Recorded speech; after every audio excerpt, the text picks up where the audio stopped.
Picture this: 200 guests, a ballroom filled with champagne glasses and golden chandeliers, and then the sound of a hand slamming against my cheek so hard that my diamond earring flew across the marble floor. Yes, my own mother slapped me at my sister's wedding in front of everyone. The music stopped, the laughter died, all eyes locked on me. That was the moment my family's perfect image shattered. That was the moment the entire city would soon be talking about. Before I tell you how it all began, take 1 second to subscribe if you love stories about standing your ground. Where are you watching from right now? Drop your city in the comments. Now let me take you back to the start of that day. It was the morning of my sister Lily's wedding. She was the golden vice president of strategy at a venture capital firm in New York. The independent one, the ambitious one, the daughter who had traded a medical career for the corporate world, the one my parents never really forgave. When I arrived at the Waverly Grand Hotel at 8 a.m., the ballroom was glowing, white roses on every table, golden accents draped across the stage. It looked like a magazine spread. Exactly the wedding Lily had dreamed of since we were little girls. I had contributed $50,000 to make this day possible. Of course, no one would mention that. Instead, my mother glanced at me with disapproval. That dress, could you not have picked something softer? You look like you are heading to a board meeting. The comparison cut like it always did. For 33 years, I had been the one who was too career-focused, too independent, too masculine in their eyes, while Lily was delicate, feminine, perfect. "Taylor, can you check the seating chart?" my father called across the room. "But do not reorganize everything like you always do." I bit my tongue. The chart was a mess. Divorced couples placed together. Business rivals sitting side by side, but pointing that out would only make me the difficult daughter again. What they did not know, what I never told them, was that I was not just another manager. I was the vice president overseeing our Asia-Pacific portfolio. I had closed deals worth hundreds of millions, but in my family, none of that mattered. Family comes first, Taylor. My father, at 33, my single status was my greatest failure in their eyes. Not my biggest deals, not my leadership, just the lack of a ring. My relatives whispered as they walked by, "Still no fiancé. Poor Carol. At least Lily will give her grandchildren soon." My cousin smirked. "Maybe if you spent less time in boardrooms, you would have a +1 today." Laughter rippled. I wanted to tell them about the 3 men I dated this year, men who could not handle a woman more successful than them. I wanted to explain that being single was my choice, not my weakness. But why bother? I stayed silent. Straightened another centerpiece. Let their words pass through me. During cocktail hour, my Aunt Sally chirped loudly. "How is that little apartment of yours in the city? Must be cozy." "It is actually. Last year she said she was buying a Tesla. Can you imagine? She always dreams too big." "I did buy a Tesla," I whispered, but no one listened. To them, my ambition was a flaw. My success was fiction. On my phone, a notification popped up, a message from my concierge about tomorrow's delivery to my penthouse. 4,500 square feet, floor-to-ceiling windows, overlooking all of Manhattan. Paid in cash after a Singapore deal. I could have shown them the photos, the architectural digest feature, but what would that prove? that I needed their validation. So I smiled. You are right, Aunt Sally. Nothing wrong with living within your means. Lily's laughter tinkled again. See, Taylor is learning to be realistic. I turned away, stared out the ballroom window toward the skyline. My penthouse towered over it, proof that the daughter they dismissed had made it. If I handed it over, if I gave Lily the keys like some party favor, what would that make me? The family ATM, the backup plan. But my parents had already decided. They just had not told me yet. Later that night, my father would stand with a microphone in hand, his voice booming. We are so happy to announce that Taylor has graciously gifted her penthouse to her sister. The ballroom would erupt in applause. Lily would fake surprise, and all eyes would turn to me. That was the trap. And when I refused, when I said the penthouse was not available, that was when my mother struck me across the face. My diamond earring flew across the marble. 200 guests gasped. The slap echoed through the chandeliers. And everything changed. The slap echoed, and now they waited to see what I would do. I did nothing, not yet. I stood still. My cheek burned red hot. My earrings sparkled from the marble floor 10 feet away. Everyone stared. Some mouths hung open. Others whispered behind napkins. And then my father cleared his throat. He raised his champagne glass like nothing had happened. Before we continue celebrating, he boomed into the microphone, Carol and I want to give Lily and Ben a wedding gift they will never forget. My stomach twisted. I already knew what was coming. As you all know, family means everything to us, and that is why we are thrilled to announce that our daughter Taylor has graciously agreed to give her sister her penthouse. The room erupted in applause. Guests jumped to their feet. People clapped like they were a practiced performance. Her voice cracked on cue. Oh my God, Taylor! Are you serious? The penthouse? This is the most incredible gift ever. Every single eye in the ballroom turned to me. They were waiting for my smile, my nod, my approval, but I could not move. Dad waved me forward. Come on, Taylor. Let's have the whole family together for this special moment. The applause grew louder. Cameras flashed. People were recording. My entire professional network was scattered throughout the room. Colleagues, investors, even my boss's wife, all watching. This was not a wedding. This was an ambush, a calculated trap. I set my champagne glass on the table. My hand was steady. My voice was clear. I am sorry. What? My penthouse? For Lily? This was never discussed with me. The whispers cut through the room like, we can discuss this privately. There is nothing to discuss, Mom snapped, snatching the microphone. It is a wedding gift from the family. It is my property, I said firmly, and I have not agreed to anything. The crowd gasped. Someone actually clutched their pearls at table 3. Lily's eyes shimmered with perfectly timed tears. Taylor, I thought you wanted me to be happy. It is just a property. Then you buy her one, I replied. Gasps echoed across the ballroom. The photographer kept snapping like this was the moment of the night. Brian, the groom, jumped in. Please, Taylor, we would take such good care of it. I am sure you would, I said evenly.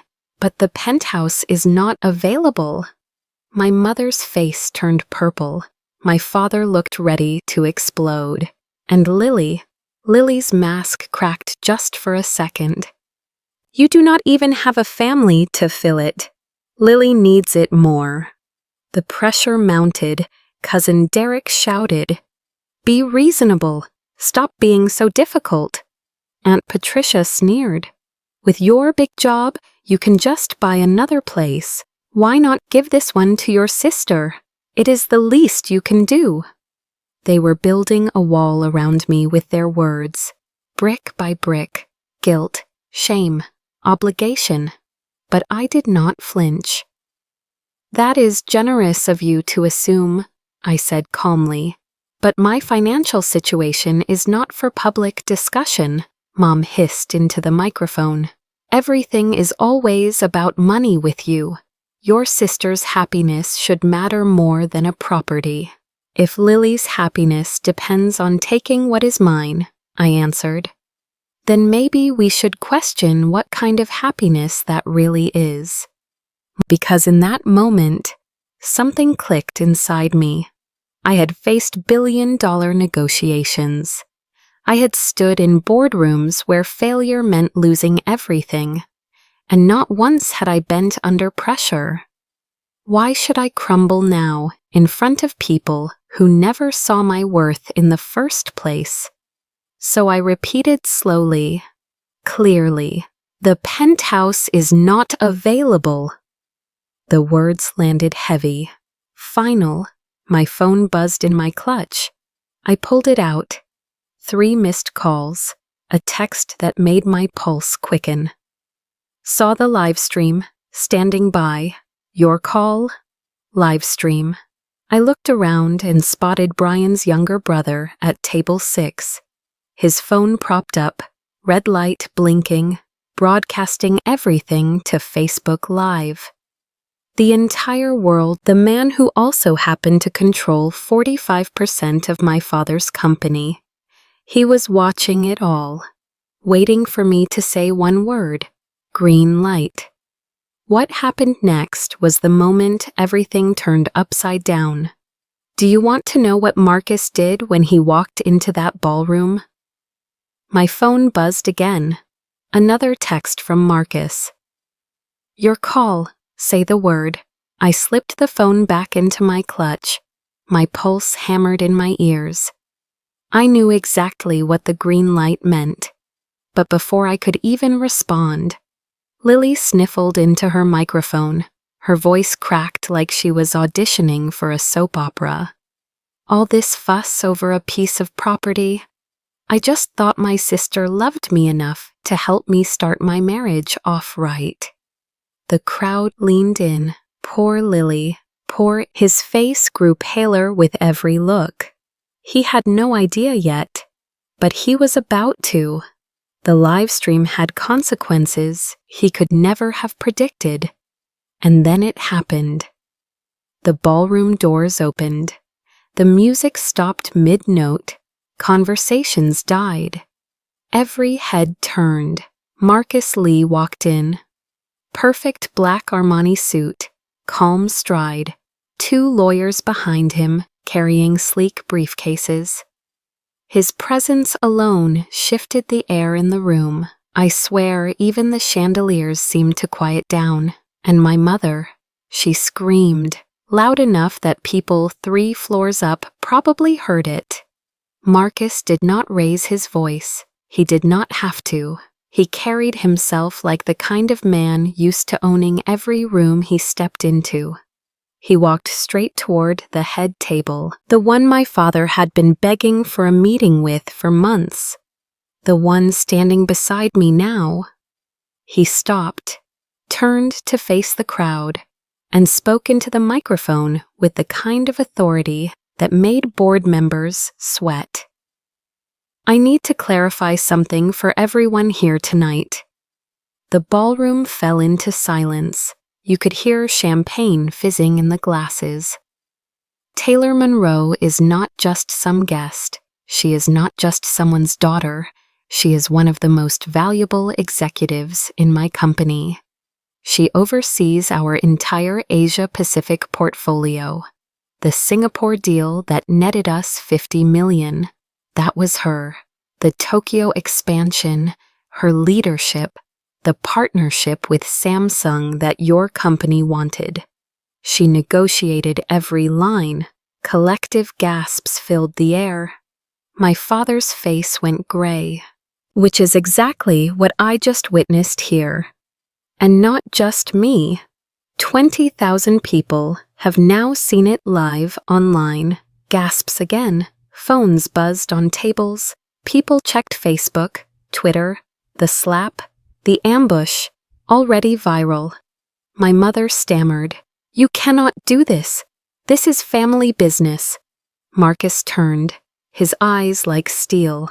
"The moment you made it public, the moment you tried to humiliate your daughter in front of 200 witnesses and a live stream audience, it became my business. Because you did not just attack your daughter, you attempted to compromise a corporate asset, my asset." The weight of his words crashed over the room. I could see it in the faces of our family friends, clients, investors. This was no longer a wedding about coercion, about family interference with executive compensation. You might want to read it again. My father's hand trembled as he reached for the paper. "You cannot." His voice cracked. "You think I am bluffing? Call an emergency board meeting tomorrow. I control 45%. The Jensen Trust holds another 15. They are very interested in tonight's little show. Do the math." Gasps again. My uncle muttered something about shares. Someone dropped a glass. The sound shattered across the marble. My mother shrieked, "This is extortion!" Marcus's voice cut sharp. "No. Extortion was demanding your daughter's property in front of a room full of witnesses. This is called consequences." The room buzzed. Some guests shifted uncomfortably. Others nodded quietly. Some even clapped under their breath. Like hitting your daughter in front of 200 people was not too far. Like announcing my property as a wedding gift without my consent was not too far. Silence, heavy, brutal. Marcus closed the folder with precision. "Here is what is going to happen. You will issue a public apology to Taylor within 48 hours. A real one, not a lawyer-drafted half apology. You will acknowledge her achievements and her right to her own property. And Carol, you will stay away from her permanently, or I call the board. And when I do, Richard, your company will not survive 6 months." The weight of his words hung in the air like a guillotine. My mother was shaking with rage. My father looked like he might collapse. And Lily sobbed into her bouquet. "This is supposed to be my special day, my wedding, and you ruined it." Marcus did not even notifications piling up, the story spreading like wildfire. For the first time in my life, I was not invisible. I was not the difficult daughter, not the one who would eventually cave. I was the woman standing tall while my family's mask slipped off in front of the entire world. Marcus leaned close, just loud enough for me to hear.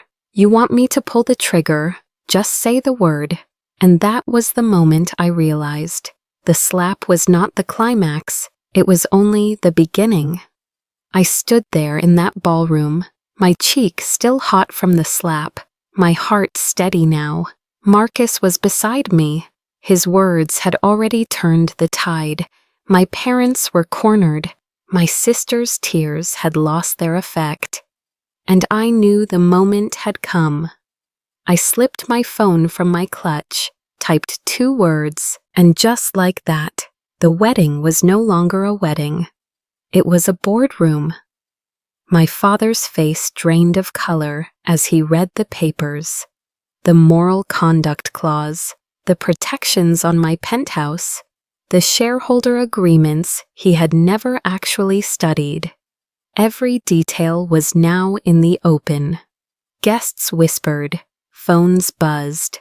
The live stream had already crossed 50,000 views.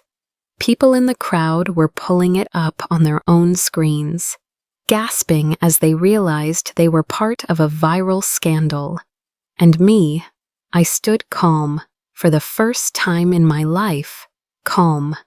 Marcus spoke into the microphone again, his tone final. Any further attempt to coerce Taylor will trigger immediate legal action. Her penthouse remains hers, untouched, uncontested. And Richard, Carol, you have just the steady pace of a woman who had finally taken control. Behind me, chaos erupted, voices shouting, chairs scraping, my mother's shrill cry, my father's groan, but I did not look back. The elevator doors closed, and for the first time in years, I could breathe. 45 minutes later, I was back in my penthouse, jeans, a sweater, an ice pack pressed to my cheek. The skyline glittered outside my window. My phone buzzed non-stop. The live stream had been shared thousands of times. The slap already turned into a meme. But I did not care about internet fame. I cared about what was happening back at the ballroom. Marcus texted, "Walking in now. Richard just saw me." His face went white. Another text followed, "Your mother is screaming." I poured myself a glass of wine, sat by the window. "That Chinese guy in a suit just said your name. Your mom screamed so loud they had to calm her down. Who is this guy?" "Someone who protects his investments," I said simply. Then I hung up. A few minutes later, Marcus called. His voice was steady. "You are on speaker." I could hear the stunned silence of the ballroom behind him. "Richard," Marcus said, "you allowed your wife to assault your daughter in public. You attempted to seize her property without consent. This behavior is unacceptable in a leader of a company. If you do not issue a full apology, I will move to replace you." Gasps echoed through the line. My father sputtered, "You cannot destroy my company over this." "I am not destroying anything," Marcus replied. "I am protecting my investment and Taylor's dignity." By the time the call ended, I knew the fallout was already starting. 3 of my father's biggest clients texted me directly. They had seen the video. One said he was reconsidering his contract. Another ended his partnership on the spot. Brian's family pulled their relatives from the ballroom. His mother declared the wedding was over until they understood what kind of family they were marrying into. The guests left in waves, the perfect wedding collapsing like a house of cards. And me, I sat in my penthouse, safe, free, watching the city lights. For 33 years, I had been the invisible daughter, the backup plan, the one dismissed and diminished. But not anymore, because now the city was watching. Now the business community was watching. Meanwhile, Marcus called me into his office. The board wanted to promote me, Senior Vice President of Global Operations. A 40% raise, more stock options, enough to buy another penthouse if I wanted. But I did not need another. The one I had was more than enough, because that penthouse was not just property. It was proof. Proof that I had built something they could never take. And as the city kept sharing the video, as the world kept talking about the slap that echoed through a ballroom, I finally realized this was never just about real estate. It was about respect, about boundaries, about finally standing my ground. And that was a battle I had already won. The slap had gone about my father announcing my penthouse like it was his to give away. About the billionaire CEO who shut it all down. For years, I had been invisible in my own family. Now I was the story. My phone exploded with messages, some from relatives who suddenly wanted to apologize, others from strangers who had lived through the same kind of family betrayal. And then came the business fallout. My father's company bled contracts. Clients did not want to be associated with him after what they had seen. Marcus had been right. Within a week, the empire my father built was crumbling. But for me, everything was changing in the opposite direction. At the firm, people looked at me differently, not as the ambitious daughter who worked too hard, but as the woman who stood her ground and yes, more money. But the real victory was not in the paycheck. It was in the respect. Respect I had never received from the people who should have given it first. I poured myself another glass of wine that night in my penthouse, stared out at the city lights, and let myself feel the weight lifting. 33 years I had carried the burden of not being enough, not feminine enough, not agreeable enough, not what they wanted. And yet, here I was, thriving, stronger than ever. It made me think, maybe family is not about blood at all. Maybe family is about respect, about the people who show up for you when it matters, about the ones who never ask you to shrink so they can shine. Because if my story could inspire even one woman to set boundaries and protect herself, then all the pain had a purpose. My father eventually issued a public apology. Stiff, lawyer-written, but an apology nonetheless. My mother refused. She went on social media rants instead, called me ungrateful, selfish, corrupted by corporate culture. People screenshotted her words, shared them with captions like, "Now we know where the problem started." Lily's marriage fell apart in less than 6 months. Therapy revealed her entitlement, her refusal to take responsibility, her belief that others should build her happiness for her. Her husband's family had been right all along. Meanwhile, I found family in a different place, at work, with colleagues who one night his oldest daughter looked at me and said, "You are proof we do not have to shrink ourselves for anyone." That sentence was worth more than any apology my parents could have given. So here is what I learned. Blood does not make someone family. Respect does. Success is not something you owe to people who mocked you while you built it. Your boundaries matter. Your peace matters, and sometimes the bravest thing you can do is say no. Even when the entire room wants you to say yes. If you are watching this right now and you feel invisible in your own family, if you feel like your achievements are never enough, let me tell you, you are enough, and you do not owe your success to anyone but yourself. Sometimes the price of freedom is high. Sometimes it means losing. Would you have given up the penthouse to keep the peace? Do parents lose the right to your success once you are independent? Is it ever okay to cut family out completely? Tell me in the comments. I want to hear your thoughts. If you believe, and if this story resonated with you, if you believe in setting boundaries and protecting your peace, hit the like button, subscribe to the channel, turn on notifications so you never miss the next story. Because sometimes the most powerful revenge is not anger, it is living well. And that is exactly what I intend to keep doing. Every morning I stand at the windows of my penthouse,